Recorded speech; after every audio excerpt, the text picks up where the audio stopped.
ভোগালী বিহু আৰু ৰাজ্যৰ ভিন্ন প্ৰান্তত আজিৰ দিনটোত পুৱাৰ ভাগত মেজি প্ৰজ্বলন হোৱা পৰিলক্ষিত হৈছে। ব্যতিক্ৰম নহয় নাজিৰাৰ শিমলুগুৰিৰ সমীপতে থকা লোণপুৰীয়া বিষ্ণুপুৰবাসী ৰাইজেও পুৱাৰ ভাগতে তেওঁলোকে মেজি প্ৰজ্বলন কৰিছে আৰু অগ্ৰজজনৰ পৰা অৰ্থাৎ বয়োজ্যেষ্ঠজনৰ পৰা কনিষ্ঠজনলৈকে যুৱকসকল আছে সকলো ওলাই আহিছে। কণ ছাত্ৰ ছাত্ৰী বা ভাইটি ভণ্টিসকল আছে তেওঁলোকো ওলাই অহা পৰিলক্ষিত হৈছে। পুৱাৰ ভাগতে তেওঁলোকে যি মেজি সেই মেজিৰ শেক লৈ পেলাই এই যি পোহৰ সংক্ৰান্তিৰ দিনটোত আচলতে যি অসূয়া অপ্ৰীতি আছে বা যি অমংগল আছে সেইসমূহ দূৰ কৰিবৰ বাবে তেওঁলোকে পুৱাৰ ভাগত ইয়ালৈ ওলাই আহিছে আৰু মেজি প্ৰজ্বলন কৰিছে, মেজিৰ শেক লৈছে। কেইবাজনো ব্যক্তি অগ্ৰজ ব্যক্তি বা কেইবাজনো জ্যেষ্ঠ ব্যক্তি আছে তেওঁলোক ওলাই আহিছে, সমান্তৰালকৈ যুৱকসকল আহিছে। উল্লেখ কৰিব লাগিব যে যোৱা কালিৰ দিনটোত পৰম্পৰা ৰক্ষা কৰি প্ৰায় 100টা ভোগালী তেওঁলোকে অতিক্ৰম কৰি এই যি নামঘৰ প্ৰাংগণত তেওঁলোকে ৰাতিৰ ভাগত মেজি ৰখিলে আৰু পৰৱৰ্তী সময়ছোৱাত পুৱাৰ ভাগত তেওঁলোকে মেজি প্ৰজ্বলন কৰিলে।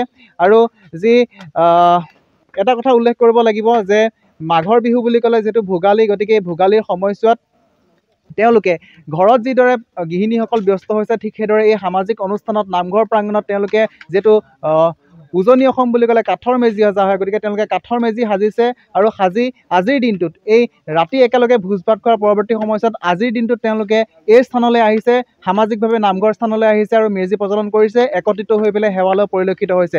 কেইবাজনো ব্যক্তি আছে, কিছু কথা পাতিম।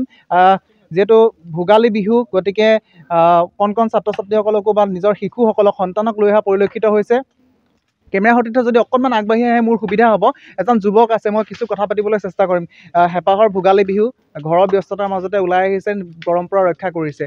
কিমান দিন হ'ল, কেনেদৰে আয়োজন কৰি আহিছে? জয়জতেই অসমবাসী ৰাইজলৈ ভোগালী বিহু লগ জনাইছোঁ আৰু আপোনালোক ভোগালী বিহু শুভেচ্ছা থাকিল। এই পৰম্পৰা আমি দেখি অহা জন্ম হোৱাৰ দিনৰ পৰা যিমান দূৰ হৈছোঁ আজি তাৰিখলৈকে দেখি আহিছোঁ।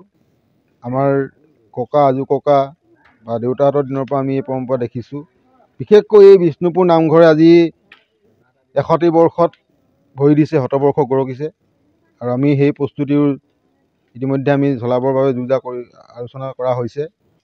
আৰু এই মেজি জুয়ে আমি এটাই কৈছোঁ যে মেজি জুয়ে গাঁওখনৰ তথা সমগ্ৰ অসমবাসীৰ মাজত যি অশান্তি বা অসূয়া লাগি আছে সেইবিলাক দূৰ হওক আৰু এই মেজিৰ জুয়েই এটা ভাতৃত্বৰ ভাৱ বহি আহক। যুৱক যুৱতী তথা নৱপ্ৰজন্মৰ মাজত এটা ভাতৃত্ববোধ গঢ়ি আহক, কিয়নো আজি এই পৰ্যায়বিলাক ক্ৰমান্বয়ে আমাৰ সমাজ জীৱনৰ পৰা হেৰাই যাব লৈছে। যি মেজি ৰখাৰ পৰম্পৰা বা যেনেকৈ মেজি খৰি ফলাৰ পৰা আৰম্ভ কৰি যিটো পৰম্পৰা ৰখা হয়, আমাৰ জ্যেষ্ঠসকলে সেইবিলাক সদায় আমাক দেখা আহিছে আৰু সেই পৰম্পৰা আমি ধৰি ৰাখিবলৈ চেষ্টা কৰিছোঁ। আৰু মই আশা কৰিছোঁ এইটোৱে যে আমাৰ পিছৰ যিখিনি নৱপ্ৰজন্ম আছে তেওঁলোকেও আহি যেন এই যিটো আমাৰ আজো ককাহঁতৰ দিনৰ যিটো পৰম্পৰা, এই পৰম্পৰাবিলাক ধৰি ৰাখিবলৈ চেষ্টা কৰে আৰু মই ইয়াকে কৈছোঁ। নিশ্চয়কৈ ক'ব লাগিব যে পৰম্পৰা তেওঁলোকে ৰক্ষা কৰিছে। যিসকল যুৱক আছে বা যিসকল সন্তান উঠি আহিছে তেওঁলোকক কৈছে যে অনাগত দিনত যাতে এই যিটো প্ৰচেষ্টা তেওঁলোকৰ, সেই প্ৰচেষ্টাটো অক্ষুণ্ণ ৰাখে। তেওঁলোকৰ পৰা যিসকল বয়োজ্যেষ্ঠ ব্যক্তি আছে তেওঁলোকৰ পৰা শিকে। মই আৰু এটা যদি কেমেৰা সম্ভৱ হয় দেখাবলৈ অনুৰোধ জনাইছোঁ। আচলতে নাৰিকল কটা পৰিলক্ষিত হৈছে। তেওঁলোকৰ আৰু এটা পৰম্পৰা আছে বুলি ক'ব লাগিব যে নাৰিকল তেওঁলোকে কাটে, নাৰিকল কাটি এই মেজিৰ স্থলীতে যিসকল ইয়াৰ মেজিৰ শেক লয় বা মেজিৰ সেৱা লয় সেইসকলক এই নাৰিকল তেওঁলোকে খুৱাই বা নাৰিকল প্ৰদান কৰে আৰু পৰৱৰ্তী সময়ছোৱাত মেজি যেতিয়া তেওঁলোকে শেক লোৱা সমাপ্ত হয় তাৰ পৰৱৰ্তী সময়ছোৱাত তেওঁলোকে নাম কীৰ্তন কৰে আৰু অসূয়া অপ্ৰীতি দূৰৰ বাবে সমাজখনৰ যদি কিবা অসূয়া অপ্ৰীতি আছে বা কিবা অকৃতিয়ে দেখা দিছে সেইসমূহ দূৰ কৰিবৰ বাবে নাম কীৰ্তন তেওঁলোকে কৰা পৰিলক্ষিত হয়। মই পুনৰবাৰ দেখাইছোঁ যে এনেদৰে ওলাই আহিছে কণ শিশুৰ পৰা বয়োজ্যেষ্ঠজনৰ পৰা যুৱকসকল বা যুৱতীসকল তেওঁলোক ওলাই আহিছে। অকণমান মোৰ আগবাঢ়িলে সুবিধা হ'ব, কিছু মন্তব্য ল'বলৈ চেষ্টা কৰিম। জ্যেষ্ঠজন আছে, কি ক'ব? বিগত বৰ্ষৰ দৰে এই বছৰো মেজি প্ৰজ্বলন কৰিলে আৰু সেৱা ল'লে। যিহেতু মাঘ বিহু বুলি ক'লে ভোগালী, গতিকে আজিৰ দিনটোত পিঠা পনা খোৱাৰ লগতে আৰু কি কৰিব? পিঠা পনা খোৱাৰ লগতে মেজি সেৱা ল'লে। ঘৰত পিঠা পনা ব্যৱস্থাপনা কৰিছেনে? ব্যৱস্থাপনা সকলো শিপিনীয়ে গাঁৱৰ সকলো শিপিনীয়ে গোট খাই ৰং ৰহস্যৰ মাজেদি পিঠা পনা কৰিছে।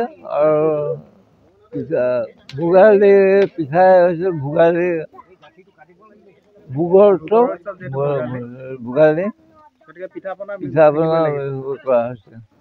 আচলতে ক'ব লাগিব যে চহা কৃষিজীৱী জীৱনৰ এই যিটো সময়, এই সময়ছোৱাত কৈছে যে শিপিনীসকলে যিদৰে তাঁতশালত ব্যস্ত, তেওঁলোকে পিঠা বনোৱাতো ব্যস্ত হৈছে আৰু লগতে যি আজিৰ দিনটোত তেওঁলোকে সেৱা ল'ব।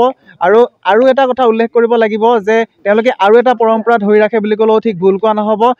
এটা পৰম্পৰা আছে যি মাঘৰ বিহুৰ সময়ছোৱাত ঢেঁকী বন্ধা হয়, ঠিক সেইদৰে ঘৰ বন্ধা হয়, ভঁৰাল বন্ধা হয়। আৰু সেই পৰম্পৰাও এই যিসকল বিষ্ণুপুৰবাসী ৰাইজ, লোণপুৰীয়া বিষ্ণুপুৰবাসী ৰাইজে সেই পৰম্পৰা ধৰি ৰখাৰ চেষ্টা কৰিছে বা প্ৰয়াস কৰিছে। আৰু লগতে কাঠ আলু খোৱা হয় বুলি কয় আজিৰ দিনটোত, নহ'লে গাহৰিৰ দৰে হয় বুলি বহুতে কয়। গতিকে আৰু এজন ব্যক্তি আছে, কিছু কথা পাতিম। যিবোৰ পৰম্পৰা সেইবোৰ ধৰি ৰখাৰ চেষ্টা কৰিছে, তো আজিৰ দিনটোত কি পৰম্পৰা আপোনালোকে ইয়াত কৰিব? পৰম্পৰা মানে কি আৰু ককা আজোককাহঁতে এইভাগে কৰি আহিছে, আমাৰ শিক্ষা দি থৈ গৈছে, সেইখিনিকে আমি পালন কৰিছোঁ। তেওঁ কিছু আৱেগিক হৈছে যে পূৰ্বৰ যিসকল অগ্ৰজ ব্যক্তি আছিলে বা জ্যেষ্ঠজন আছিলে, তেওঁলোকে ইতিমধ্যে এই সংসাৰৰ পৰা মেলানি মেলিছে আৰু তেওঁলোকৰ আদৰ্শকে অনুসৰণ কৰি এইদৰে তেওঁলোকে যি পৰম্পৰা ধৰি ৰখাৰ চেষ্টা কৰিছে। আৰু এয়া আছিলে লোণপুৰীয়া বিষ্ণুপুৰ যি বাকী ৰাইজৰ একেবাৰে নাজিৰাৰ সমীপতে আছে, তেওঁলোকে এই প্ৰচেষ্টা অব্যাহত ৰাখিছে। আৰু জ্যেষ্ঠজনৰ লগতে কনিষ্ঠজন ওলাই আহি যি মেজিৰ উত্তাপত অসূয়া অপ্ৰীতি দূৰ হ'বৰ বাবে সেৱা লোৱা পৰিলক্ষিত হৈছে।